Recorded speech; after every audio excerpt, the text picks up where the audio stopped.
IT department at NuMark Credit Union with Kevin Quinn, the Chief Information Officer.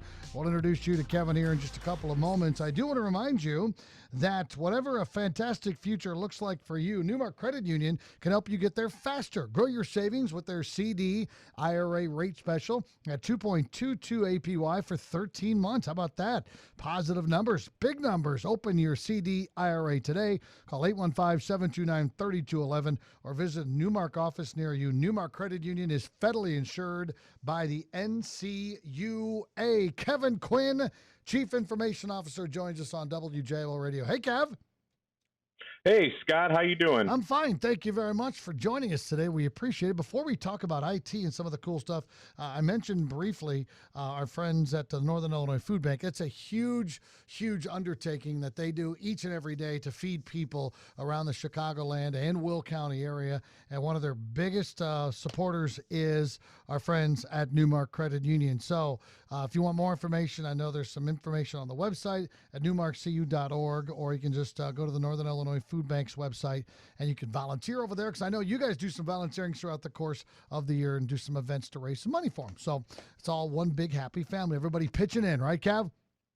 Absolutely. We have a lot of staff that get involved and really enjoy their time volunteering for them. You got it. All right. So Kevin is the Chief Information Officer. We've talked to him different times throughout the course of the years, talking about security, talking about the different viruses or maybe scams that could be out there as well.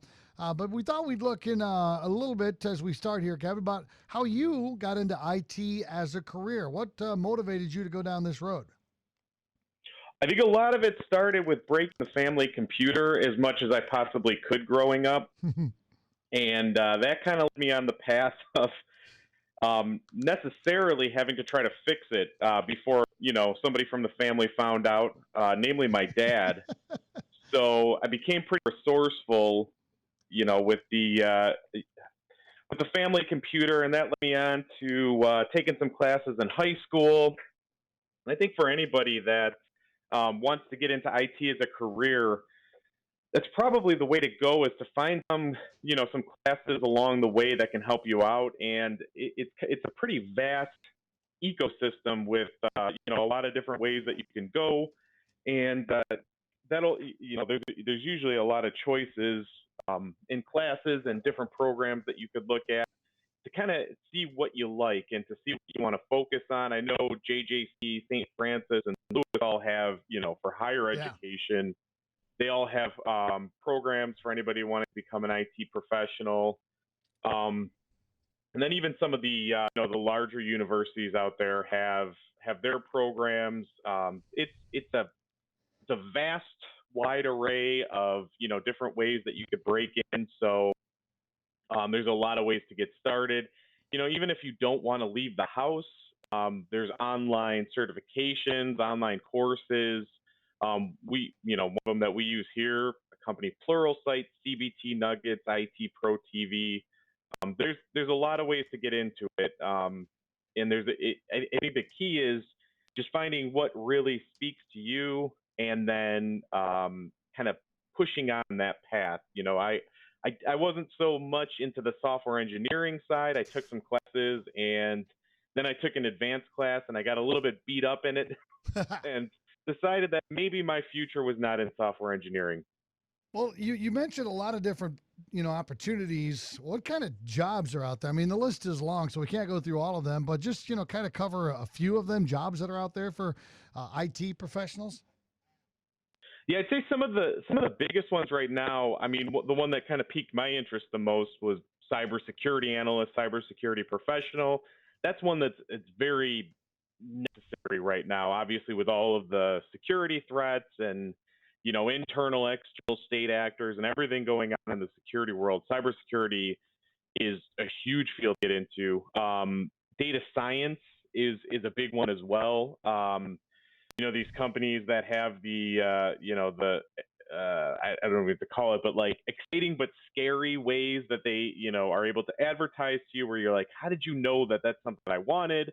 That's data science. That's basically taking all of the, trillions of records that a company has and making sense out of it, and then finding trending, and kind of that's how you deliver advertising or deliver information back to the employees at the company to help them with sales and with trends over time. Another cool one that really wasn't an option maybe 5 years ago is AI engineer, and that's artificial intelligence engineer, and that's going to take a lot from the software engineering field. It's going to take some from data science. It pieces a lot of things together, and you're developing some of these systems that have the machine learning intelligence and the AI capabilities.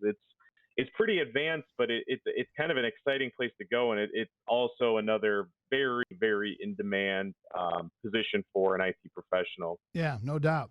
All right, so we thought we'd get a little, background into Kevin and how he is doing and does what he does. So let's get into people now, helping them at home. For example, people have laptops at home, they have PCs at home, they have tablets at home, all those things. How can people improve the performance and security of their home network? Because most people probably do not have the proper security in place. I think the key is, the internet speed is not everything. Sometimes you're going to be bottlenecked with, devices that you have on the network or your router or wireless access point. I think the biggest thing now is, get a decent internet speed, something that, and they kind of give you a guideline when you go to, AT&T, Comcast, and all the other providers of what you're doing and what speed works well with. So if you kind of follow those parameters, you can run on a pretty decent internet speed. But a lot of times, I think people aren't aware of how many wireless devices that they have on a network at any given time. It's not just your phone, laptop.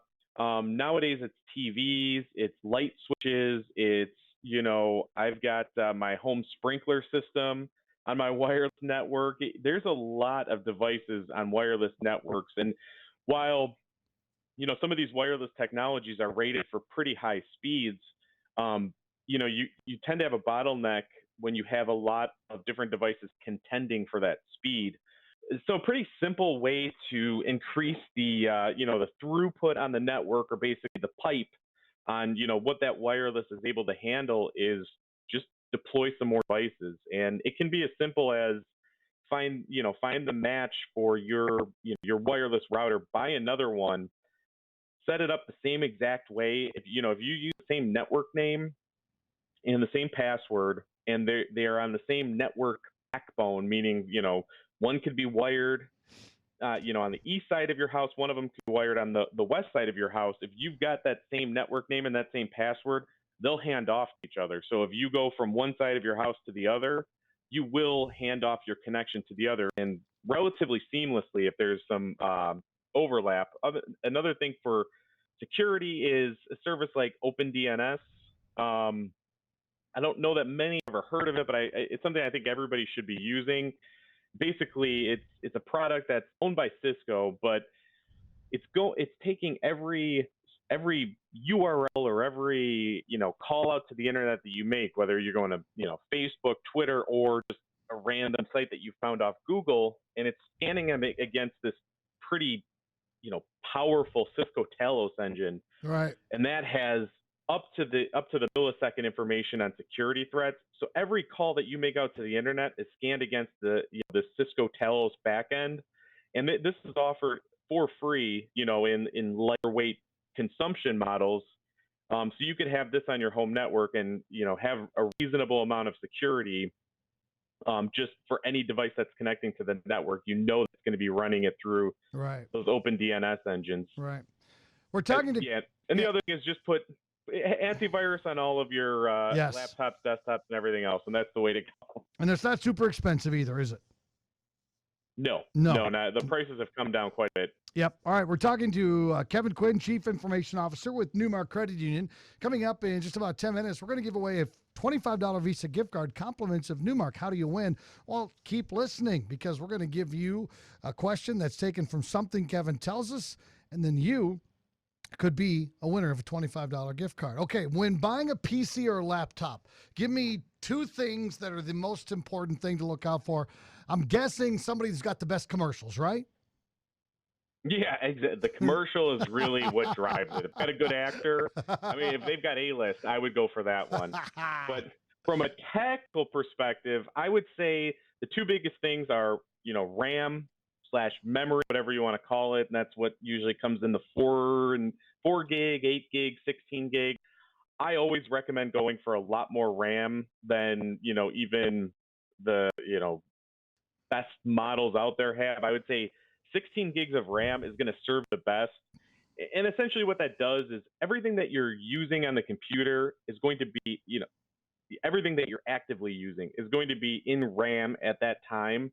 And the more RAM that you have, the more things can be, using that quick process. Because if you start to run out of RAM, it'll use your hard drive to offload some of those tasks, and a hard drive just by its very nature is much slower than RAM. So I would say 8 would be a minimum for me, and then if you can get 16 gigs of RAM, you're going to have a pretty lightning fast computer. The other thing would be, if you can find it, an NVMe hard drive, and that's another thing that is all about speed, because it's not fun to have a computer where you have to wait 5 to 10 minutes to log in, or 5 to 10 minutes for your program to load. And you can always expand on storage. You put, a cheaper hard drive on there if you want to put family pictures or have external hard drive. But an NVMe hard drive for the operating system and for kind of your applications, it's going to be lightning fast on there. And I think that's how you kind of future proof your device the best way that you can, because the bones of it is going to be lightning fast, and then you can add on everything else, for more storage and whatever else you need. As far as routine maintenance goes, yesterday I went in because I was trying to get into a website and it said you need to clear your cookies. How often do we need to do that? It depends. You shouldn't really have to. It's an option on there. If you go into your browser, you can have it so that it clears cookies Yep. every time that you close the browser. The problem with that is typically not always, but a lot of times, when you go to a website and it tells you that it needs to send you a text, or it needs to call you or send you an email to authenticate you. And sometimes you can click remember this device. Well, if you're deleting your cookies all the time, some of those sites are not going to remember that device once the cookie is gone. So I'd say you can do it. It should help websites that, may have some kind of stale caching or stale cookie in there. Clearing that all out helps big time, but it shouldn't be something that you really have to regularly do. I think something that helps speed up browsers the most is removing like all the extensions that get added. Like a lot of software that you install, if you don't uncheck a box to say don't install the extension, you're going to get like 15 of those task bars at the top of the browser. One for Adobe, one for your antivirus, and one for everything else, and that tends to slow it down quite a bit. And then along with that, I would say just on your computer in general, uninstalling as many programs as you possibly can, and everything that you don't need is, your best bet for longevity on your PC or laptop or even Mac. Yeah, that makes sense. It does. All right. So we have new equipment. We want to get rid of our old equipment. What do we do with it? I'd say if you have any concern about, the data that's on your hard drive, and maybe even if you don't, it's best to pull the hard drive from the device. If if you can find it, if you can figure out how to remove it, it's best to do that first. Just because that is where everything is. It's not going to be on RAM. RAM is volatile, which means that it's once it loses power, there's nothing stored in it. It's all going to be within that hard drive. So there's a couple ways. You could remove the physical drive and pay to have it securely destroyed, or you could just take it to the garage and have fun with a drill press, or take it out to the field with a shotgun. Yeah, the other option, if you can't find it, if you have access to like a CD-ROM or some kind of external drive that you can hook up to your device, the old device, there's software out there. One of them is called D-Band, but software out there that can basically write a bunch of ones and zeros, random ones and zeros, to the hard drive, which basically software destroys it. It doesn't destroy it, but it makes data under those ones and zeros essentially unrecoverable. And I know for D-Band, they say it's Department of Defense level security. So basically, the hard drive can be used again. So if you did want to give the computer with the hard drive to somebody else, you want to donate it, you can use something like D-Band, write over 21 times with a bunch of different ones and zeros, and that'll make your data unrecoverable from it. And everything else, donate, drop off, or give to a family member. Very cool. Okay, we got about a minute and a half left. I'll let you touch on latest security threats first, because I think that's the most important thing. All right. I will go fast, my friend. Basically, all the same things with scams, any kind of scam that you can think of. The number one thing that I can say here is don't trust random numbers. I think feature of having the phone numbers come up with saying spam likely and some of them just going straight to voicemail based on, the carrier settings and how your device is configured is a goldmine, or is a godsend. There's just too many people that are picking up those calls, trusting what's said on the other end, and losing thousands of dollars over it. So don't trust random phone calls. Don't trust random emails. And if something comes through with a sense of urgency to act on it, because that's what this will always have, these scams will always have, don't act on it until, if you really, really are certain you need to do something, verify with family members, somebody else. Don't reply to it to verify. Yeah. Talk to somebody, in person to verify it and go from there. But just have a healthy sense of distrust. I love that. That's my big takeaway today. That's my big, have a healthy sense of trust. Kevin Quinn, Chief Information Officer, NuMark Credit Union. Folks, this guy knows so much. You should feel extremely safe with him overseeing the information at NuMark Credit Union. As always, my friend, it has been a great experience, learning so much. We appreciate your time as usual. Oh, thank you so much, Scott. It's always a pleasure to be on. All right, brother. Be good. Kevin Quinn, Chief Information Officer for NuMark Credit Union. Okay, now I'm going to give away a $25 gift card. Compliments of NuMark Credit Union. 815-254-7300. What should you do with your old IT equipment? What should you do? He gave you and us 4 or 5 things. 815-254-7300. First correct caller on the Turk Furniture Studio line will win a $25 Visa gift card. Free $25, courtesy of our friends at NuMark Credit Union. What do you do with your old IT equipment? He did say you take it outside in the field and shoot it with a shotgun. That's not the answer I'm looking for. Real quick, while we're on the subject, whatever a fantastic future looks like for you, NuMark Credit Union can help you get there faster. Grow your savings with the CD IRA rate special at 2.22 APY for 13 months. Open your CD IRA today. Call 815-729-3211 or visit a NuMark office near you. NuMark Credit Union is federally insured by the NCUA.